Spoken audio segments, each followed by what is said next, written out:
Hi friends, எல்லோரும் எப்படி இருக்கீங்க? நல்லா இருக்கீங்களா? ரொம்ப நாளைக்கு அப்புறம் ஒரு லாங் வீடியோங்க.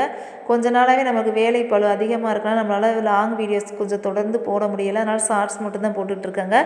இந்த வீடியோ உங்களுக்கு பிடிக்கும்னு நம்புகிறேங்க. தொடர்ந்து ஸ்கிப் பண்ணாமல் பாருங்க.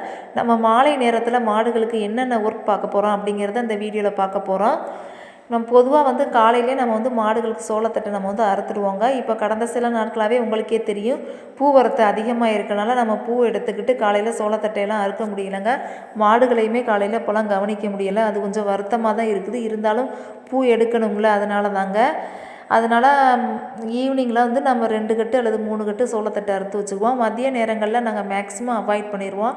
அல்லது நம்ம சில நேரம் அர்ஜென்ட்டு அறுத்து தான் ஆகணும் அப்படின்னா மட்டும் நாங்கள் மதியான நேரங்களில் அறுப்போம். ஏன்னா மதியான நேரத்தில் வெயில் அதிகமாக இருக்கப்போ நம்மளுக்கு ரொம்ப டயர்டாகிடும். அது மட்டும் இல்லாமல் அந்த சோளத்தட்டை இருக்குல்ல, அது அறுக்கிறப்ப கையில் கிழிச்சு விட்டுரும். அப்போ பார்த்திங்கன்னா ரொம்ப எரிச்சலாகவும் ஒரு அரிப்புமாகவும் இருக்கும். அதனால தான் நாங்கள் காலையிலேயே அல்லது ஈவினிங்லேயே தான் சோளத்தட்டை அறுப்போங்க. இப்போ பூ வரத்துனால தான் காலையில் அறுக்க முடியலைங்க. அறுத்துட்டு வந்துட்டோங்க. அடுத்து என்ன பண்ணோம்னா, இது மாடுகளுக்கு மாட்டு சாணத்தெல்லாம் அள்ளுவோங்க. எப்படின்னா, அவர் மாட்டு சாணங்களை அள்ளுவார். என்ன தான் மாட்டு சாணங்களை அள்ளுனாலும் அந்த கூளம்லாம் போட்டிருக்காங்களோ, அதை கோழி வச்சுருக்கனால அது நல்லா களைச்சி விட்ருங்கங்க. அதனால் கட்டுத்தரை ஃபுல்லாக ரொம்ப மோசமாக இருக்குங்க.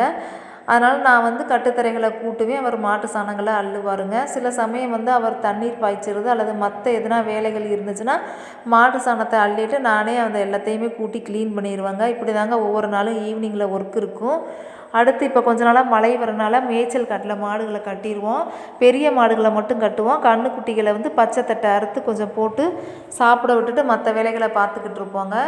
இதுக்கிடையில் பார்த்திங்கன்னா, இந்த வேலையெல்லாம் முடிச்சுட்டு எனக்கு வீட்டில் ஒர்க் இருக்குங்க. வீட்டில் தண்ணீர் பிடிக்கிற வேலை, துணிகளை துவைக்கிற மாதிரி இருந்துச்சுன்னா அது துவைக்கிறது, அப்படின்னு நான் மற்ற வேலைகளை பார்த்துக்கிட்டு இருப்பேங்க. இவர் மேய்ச்சல் காட்டிலேருந்து பிடிச்சிட்டு வருவாருங்க. அதிகம் எல்லா மாடும் இருந்துச்சுன்னா ஆளுக்கு ஒவ்வொன்றா பிடிச்சிட்டு கட்டுத்தரையில் கட்டிடுவாங்கங்க. கட்டிட்டு அப்புறம் ஒவ்வொன்றுக்கா தண்ணி விடுவான், தண்ணி காட்டுவான். தண்ணி காட்டிட்டு அப்புறம் பால் கறந்துட்டு அப்புறம் பால் கறந்த மாடுகளுக்கு தண்ணி காட்டுவாங்கங்க. அப்படி தாங்க டெய்லியுமே ஒர்க் போய்கிட்டு இருக்கும். நான் சமையல் வேலை அடுத்து கொஞ்சம் இருட்டுச்சுன்னா நான் சமையல் வேலையை பார்க்க ஆரம்பிச்சிருவேன். இப்போதைக்கு நம்ம வீட்டில் 2 மாடு தான் பால் கறக்கிறனால நான் அந்த 2 மாடு தான் அவர் கறந்துக்குவார் அப்படின்னு சொல்லிட்டு நான் இப்போ பால் கறக்கிறது இல்லைங்க. எனக்கு பால் கறக்கிறதுல அந்தளவுக்கு எக்ஸ்பீரியன்ஸ் இல்லை. இருந்தாலும் நான் பால் கறந்து தான் பழகணும். ஏன்னா இவங்க திடீர்னு வெளியூர் போனாங்கன்னா அப்போதைக்கு நம்ம யாரையும் கறக்க சொல்ல முடியாதுல்ல. அதனால தான். அடுத்து என்னான்னு பார்த்தீங்கன்னா, இன்னும் ஒரு 2-3 மாதங்களில் ஒவ்வொரு மாடுகளும் கன்று போட ஆரம்பிச்சிடும். அப்படி மாடுகளோட எண்ணிக்கை அதிகமாகிடுச்சுன்னா கண்டிப்பாக அவர் ஒருவரால் பால் கறக்க முடியாது. அதனால் நம்மளும் பழகிக்கிட்டால் கொஞ்சம் ஈஸியாக இருக்கும்ல. அதனால தான் இப்போ கொஞ்சம் ஃப்ரீயாக இருந்துக்கிட்டு இருக்காங்க. அவங்க 2 மாடையுமே பால் கறந்துட்டு நம்ம 7 மணிக்கெலாம் பால் சென்டரில் போய் ஊற்றணும். அதனால் அவர் 6 மணிக்கு மாடுகளெல்லாம் கட்டுத்தரையில் கட்டிட்டு 2 மாட்டையும் பால் கறந்துக்கிட்டு இருப்பாருங்க. நான் அந்த நேரத்தில் மாடுகளுக்கு தண்ணீர் ஊற்றிக்கிட்டு இருப்பேன். அவர் தீவனம் புண்ணாக்கெல்லாம் போட்டு ஒவ்வொரு மாடாக குடிக்க விட்டுக்கிட்டு இருப்பார். இப்படி தாங்க ஒவ்வொரு நாள் ஈவினிங் ஒர்க்கு போய்கிட்டு இருக்கும். எங்கள் சேனல் நிறைய பேர் சப்ஸ்கிரைப் பண்ணாமல் பார்த்துக்கிட்டு இருக்கீங்க. அதே மாதிரி நிறைய பேர் சப்ஸ்கிரைப் பண்ணிவிட்டு சேனலை பார்க்காம இருக்கீங்க. அதனால் எங்களை மாதிரி சின்ன யூடியூபருக்கும் கொஞ்சம் ஆதரவு தாருங்க ஃப்ரெண்ட்ஸ். இந்த வீடியோ உங்களுக்கு பிடிக்கும்னு நம்புகிறேங்க.